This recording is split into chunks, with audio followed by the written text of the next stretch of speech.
Americans aren't any closer to quality, affordable health care coverage than they were 2 years ago.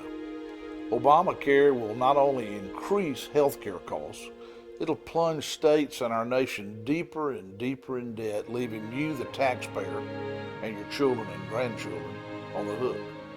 Obamacare will result in Mississippi's taxpayers paying $250 million more in state taxes every year. That's $250 million that my state won't have to fund public safety, education, or job creation efforts, necessarily forcing our state to either severely cut services or raise taxes. Within a few years, we'll see more Americans on government health care plans and fewer businesses offering health care coverage. The new law will hurt small businesses, the backbone of the American economy. Employers who don't offer government-approved insurance will be fined thousands of dollars per employee. And who decides whether an insurance plan is adequate? The folks in Washington. To stay in business, we'll see employers cut wages and hire fewer workers. That is not the answer to curing our nation's economic problems.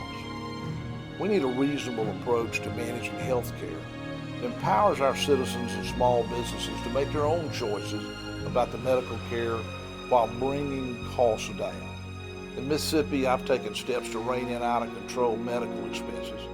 In my first year in office, we passed comprehensive tort reform to put an end to the health care crisis facing our state. We brought the cost of medical malpractice insurance down.